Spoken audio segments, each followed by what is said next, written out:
NFL draft season is officially in the books, so we have decided to dust off the rankings because redraft season is right around the corner. So today we're going to be talking about our top 24 running back rankings for 2023. Let's go.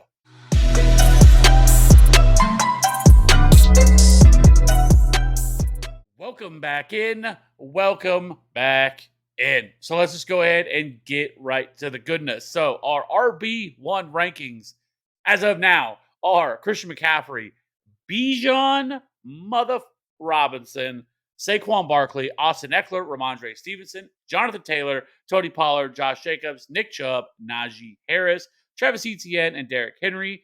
And Cody is a little different. Just a little bit of different places. But Christian McCaffrey, Austin Eckler, Saquon Barkley, Bijan, Jonathan Taylor, Tony Pollard, Josh Jacobs, Ramondre Stevenson, Nick Chubb, Najee, Derrick Henry, and Travis Etienne. So Cody, hit us with the good stuff. Yeah, man. I don't know if this is going to come as a shock to some people where we have Bijan. I've seen Bijan as high as one and not just RB1, like the overall number one player for 2023 fantasy leagues. I'll just say this, and we can move on from Bijan since we have talked about him a bunch during the rookie stuff. But last year, Tyler Algier, a fifth round rookie who we both liked last year. We both liked Algier. We were hoping he was going to come out of this unscathed. He did not. He rushed for over 1,000 yards and averaged over 17 half PPR points per game over the final 3 weeks of last season. That is a small sample size. But all this to say that Tyler Algier isn't close to the prospect that Bijan is. It can get dangerous comparing those kind of stats from one player to another, from one year to another. But the Falcons did not spend that type of capital with some of the other holes they have on that offense to not feature this guy. He's going to get he has the size, he has the athleticism, he can catch the ball, he has it all. He's going to be a featured back, and I don't really blame anyone who has him at one. I personally can't get him over Eckler or McCaffrey because we know how safe those guys are in terms of their pass catching upside. But for me here at 3, 4, I'm completely fine with having Bijan there. The other guy I want to touch on real quick was Josh Jacobs. Now, last year he was RB3 in half PPR points per game. If we look at his previous years, he was RB19, RB13, and RB13 going back to his rookie season 2019. Had over 2,000 yards from scrimmage last year. The previous years, he barely surpassed 1,300. Had 393 touches last year, which is almost 90 more than his previous career high. All this to say that it is incredibly hard to buy into him sniffing his 2022 season this year in 2023. But at the same time, I don't feel incredibly confident in this crop of running backs. So it's hard to push him down any further.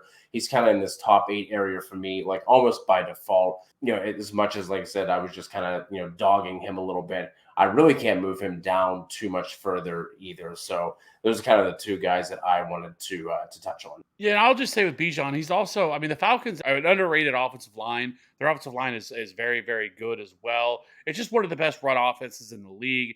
Rush offenses. I don't want to say anyways. The other thing with this too is that we have to remember is Marcus Mariota for the first half or over half of the season was also the quarterback for that team, where he wasn't. I mean, he would be very much to take off. I mean, he was averaging, I think, like 6 or 7 carries a game in his own right. I don't think any of that. Obviously, we don't have to really worry about that with Desmond Ritter. So Bijan Robinson is just lined up. I mean, he is a lock to be a top 5. I know people are going to push back on it because he's a rookie and no one's ever seen it, and we have to see it to believe it. And we can't, just be able to put a guy up there. But he's the real deal. He's the truth. He is in the best situation possible. And I mean, it's a very much a Najee Harris type situation that we had a few years back, whenever he was drafted by the Steelers. And quite frankly, Bijan Robinson is a much better prospect than Najee Harris was coming out. So next up, I want to hit on Ramondre Stevenson, and I have him at RB5, and I feel like I could actually have him higher. I think he is in a terrific spot. He had a 17.3% target share last season with the Patriots, and that was with Damian Harris there. He also averaged about 63% of the opportunities. he was only 17th in carries. So there's actually a lot of room to grow there. They didn't add really much of anything in the draft. They did add James Robinson, but that's about it. And I'm not all that concerned with James Robinson. Quite frankly, he might mix in a little bit of the early down work, but overall, I think Ramondre Stevenson, he really feels like the Patriots version of Alvin Kamara in the way that they use him. A 17% target share in that offense. He had 14.7 fantasy points per game. He was sixth among all running backs in routes run as well, but he was also great on the ground. He was sixth in yards created per touch and third in evaded tackles. He was 15th in red zone touches, so I think there's some room to grow there as well. I just think he's in an absolute elite spot and in a spot where I'm not really worried about the other competition around him. Now, especially now that Damien Harris has moved on. So I love Ramondre. I think in PPR or half point PPR formats, you should fall in love with that. 89 targets last year for him. I think is very attainable. The offense still isn't great. There's not much weapons. Mac Jones is still there. Now they actually have an actual offensive coordinator, but overall, I just love Ramondre, and I think he's at a fantastic spot to smash this year. So, speaking of Najee Harris, he's the other guy that I really wanted to hit on here. I have him at RB10. Last year, he had a 70% opportunity share. His targets actually were down some from where he was at the previous year, but he still had 53 targets. He was still fifth in the league in carries. And then he had over 1,000 rushing yards, 229 receiving yards, and 10 touchdowns. He wasn't all that efficient as a runner, but over the second half of the season, he really started to come on. They started to utilize him more. The offense got better once they moved on from Mitchell Trubisky and they went to Kenny Pickett. And I think even I'm not expecting like a huge jump from the Steelers offense, but I do think it's going to be better than it was last year. Kenny Pickett year two in this offense. And so I think this offense can be more efficient and give him more opportunities. And plus, they've also improved their offensive line as well, which I think is something we can definitely talk about as well, which should definitely help Najee Harris as well. So between those things, like that, I really like Najee Harris. I think we can kind of buy into him. He's not going to cost as much as some of the other running backs that you may be able to look at and be able to get a guy who's probably going to handle 70% of the opportunities again. I think it makes a lot of sense. So I do like Najee Harris. Let's just go ahead and jump over to the RB2s, keep this thing moving here. And we are pretty similar in some of this stuff. We got some differences, but the first two, we are exactly the same. Miles Sanders, Brees Hall, and then I have Jahmyr Gibbs, Joe Mixon, Isaiah Pacheco, J.K. Dobbins, Dalvin Cook, Dameon Pierce, Cam Akers, Kenneth Walker, Aaron Jones, and James Conner. And then, Cody, you also have Miles Sanders and Brees Hall, Joe Mixon, Dalvin Cook, Isaiah Pacheco, Kenneth Walker, Aaron Jones, Jahmyr Gibbs, DeAndre Swift, Cam Akers, J.K. Dobbins, and Dameon Pierce. And for the record, we did not talk about this at all before this. First couple are exactly the same. So did not see that coming. So anyways, Cody, hit us with some of your RB2s. Yeah, man, it's kind of annoying how close we've been on our rankings. Truthfully, the entire offseason, I was, I enjoy our disagreements and back and forth, but there just haven't been many up until this point. But with Brees Hall, he was the one I looked at. I'm like, okay, Kev's not going to move him up yet. We've been talking about fading him because of the ACL injury. Running backs normally take a year to fully recover and be back to themselves. And then, I was seeing on, some of the news that's coming out that says he looks great. He should be ready for week one, potentially for training camp. And then I also saw, which I thought was interesting, was some of like the Twitter injury folk talking about how they are fading that year one kind of red shirt year narrative for Brees Hall. And that's good enough for me. If we get, the videos coming out and we get better news coming from him out of training camp, I will be bumping him up into RB1 territory, probably taking over Travis Etienne for me personally. Now that we have Aaron Rodgers and a functional passing offense there. So he was one of the biggest risers for me from the last time we did this. Also want to throw in Jahmyr Gibbs here. You actually have him higher than I do. But this is, for me, was 100% a draft stock ranking, right? Like the Lions didn't spend the 12th overall pick on him and then immediately ship DeAndre Swift out of town to not use this kid. I probably have him like a couple spots too low, but the reason why I haven't put him up higher is because I'm not entirely sure what his role will be in the red zone, which could limit him a bit from a fantasy perspective. I could see Monty being in that Jamal Williams type role where he's just vulturing all those close touchdowns. So that's why I have him a little bit lower. And then Speaking of having this guy lower, I thought I was going to potentially be too low on DeAndre Swift. And then, I was typing in my rankings into the graphic that we have up here on the screen, and saw that you didn't have him ranked at all. So then I was wondering, maybe am I maybe am I too high on him? I don't know, but I could see him replicating like a Miles Sanders ish type year from 2022. That put Sanders at RB14 last year. I'd also like to think that they get Swift more involved in the passing game than they did with Sanders or some of the other running backs in that backfield. Now that would obviously be a little bit of a shift in their philosophy because they just really haven't targeted running backs at all. But I'm hoping with Swift's skill set that they're able to get him the ball a little bit more. And frankly, that would not be a high bar to surpass. We also have to remember that even though the Lions hated DeAndre Swift and they were, bringing in Craig Reynolds and Justin Jackson at times, he was still like RB21 or RB22, I think, last year, and half PPR points per game. So, like I said, I could just see something similar to what Sanders did last year, and that would have him as a draft bargain if he were able. Yeah, I'm just concerned with how he's going to be utilized, right? Because Yeah, I also think Rashad Penny is going to be a thing. I could see like him being more of what they hoped Kenny Gainwell would be, and where because he's not a great he's not a good like in between the tackles guy at all.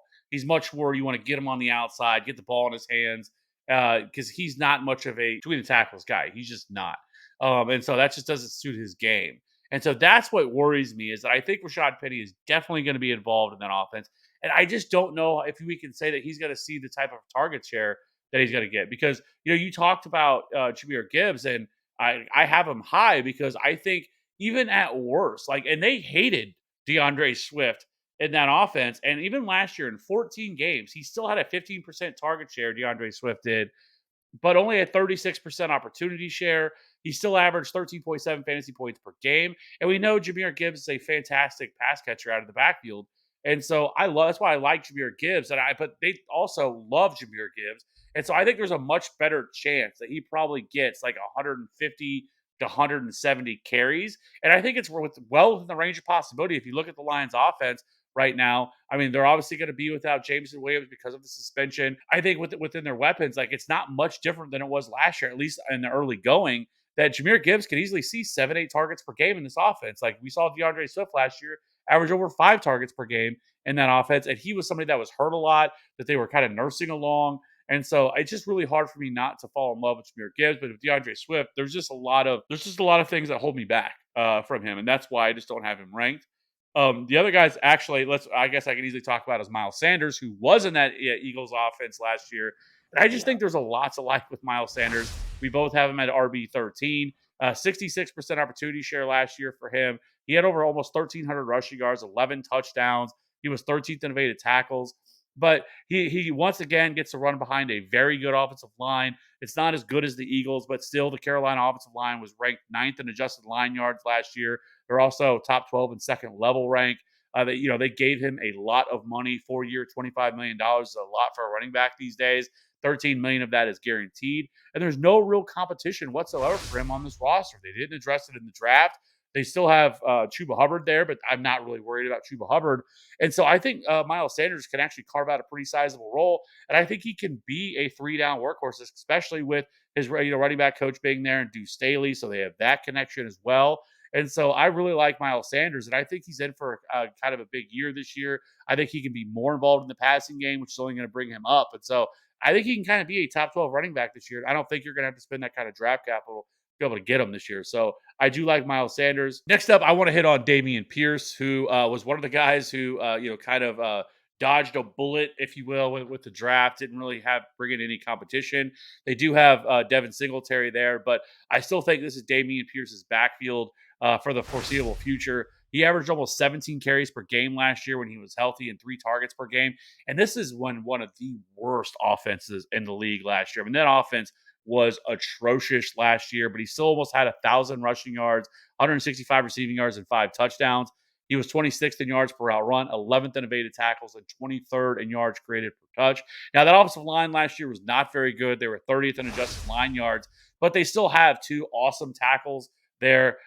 Still have Laramie Tunsil. They did not move on from him, but they've actually added to this offensive line this offseason, added Shaq Mason at guard, and they also drafted Penn State great Juice Scruggs there as well. And so that offensive line should actually be, I think, formidable. I think it could actually be a decent offensive line this year. They also added, obviously, CJ Stroud to the draft, with their first pick. So I think this offense can be better than what it was last year. And I think that's only good things for Dameon Pierce to be able to find the end zone. And so I don't have him as high as maybe some other people may, but I do still think that he is a kind of a locked in RB2. And then lastly, James Conner. He is so tough because if you look at the numbers, it is blasphemy that a running back that averaged was 71% opportunity share last year and was ninth in fantasy points per game. And for an offense that did absolutely fuck all to add anything to that offense to make it better this year, outside of the offensive line, like he should be ranked higher. The problem with him is he's getting up there in age. I'm a little concerned with him in terms of being able to stay healthy. He's never been able to truly be able to do that. He only played 13 games last year, 782 rushing yards, 300 receiving yards, 8 touchdowns, but he's 15.4 fantasy points per game. But he was still very good. 10th in routes run overall, 13th in evaded tackles, and 14th in yards created per touch. They did improve the offensive line, like I mentioned. They added Paris Johnson in the first round. We'll see what they're going to do with him because they still have DJ Humphries and Calvin Betcham there as well. So they could end up moving him into guard. But I think the biggest question mark for me is really going to be Kyler Murray. And how long is he going to be out? When is he going to be back? But overall, like James Conner, I think could be one of those later round, mid-round guys. If he falls probably the 7th, 8th round, that you could add. And I think that he's not somebody that I'm going to want to rely on as like my RB2 for the year, but somebody you could definitely look at as kind of having a little bit of a depth RB3, RB4. Where do you have Rachaad White? So I actually had him as top 24. I just feel like they're probably going to bring somebody else in here to this office. There's been some rumors with him that they could possibly be bringing in Zeke Elliott, somebody that they could look to bring in there. Kind of be that, that other, kind of maybe like a Tony Pollard type situation where Zeke probably handles 45, 50% of the opportunities, the short yardage stuff, goal line, and then you give Rachaad White, the other work there. But that's kind of how I view it. But right now, I have him at right outside of my top 24. I have him at 25 because some of the running backs that I have right outside of that, and this was tough because for me to try to really figure out who I want to get in there because I really like Cam Akers that I have there. Now I do have Kenneth Walker probably a little bit lower. I'm not messing with him. I basically rank him. I would stay away from Kenneth Walker at this point with what his situation is. But I think there's a lot of running backs in this pocket that go after these top 24 that I could see myself having close to. Like I said, Rachaad White would definitely be one of them.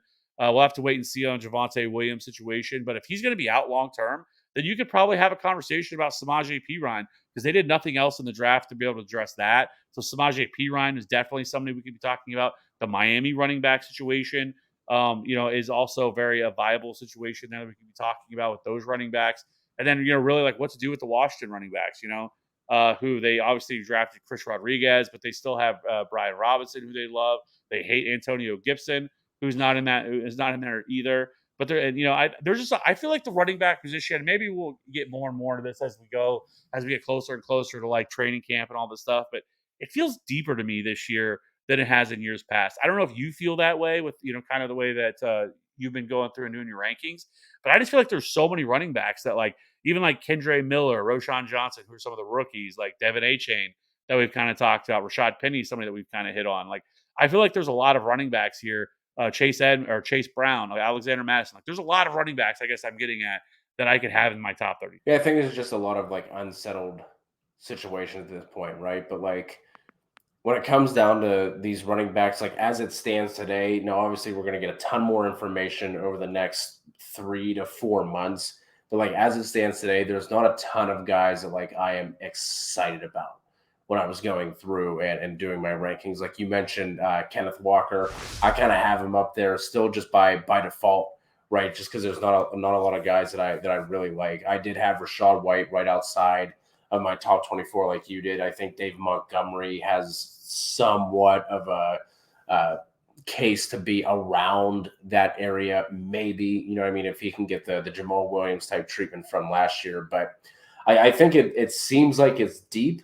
but I think that there's just like a lot of running backs that could be like vaulting up rankings depending on what plays out over training camp. You know, injuries will always happen. There's a surprise trade here and there. You know, there could still potentially guys that get cut at this point, but I think it's just unsettled situations and not necessarily the running back position is deep. It's deep with options, but it's because we like there's still so much we have yet to really figure out and nail. Yeah, very well could be. So, I mean, I obviously I like training. I guess training camp now is about 2 months away. So, we got OTAs coming. Rookie mini camps are happening right now, and then we get OTAs and all that stuff. Which typically you're not going to get much information out of that. Just hopefully everybody stays healthy. You don't have any injuries or anything like that. But and then, like I said, training camp is about 2 months away. So, we'll continue to get more information. We'll monitor everything, and obviously things will adjust, and we'll kind of tighten things up as we get closer and closer to August into draft season. But this is a good starting point for the redraft stuff to be able to kind of see where we land and see where we're at with some of these guys. We have a ton more content to put out, a lot more information to dig through, and kind of get everybody ready to go for August, whenever the draft starts to heat up. So I know in my own home leagues, people are starting to email or not email, they're starting to reach out and message us about kind of getting the league together for this year. So the excitement's starting to come back for fantasy football season. So it's not that far away. It'll be here before you know it. Be sure to hit that like and subscribe button if you haven't already. We appreciate it. And let us know what you think we get right, what did we get wrong down in the comment section below. And we will see you on the next one. Bye.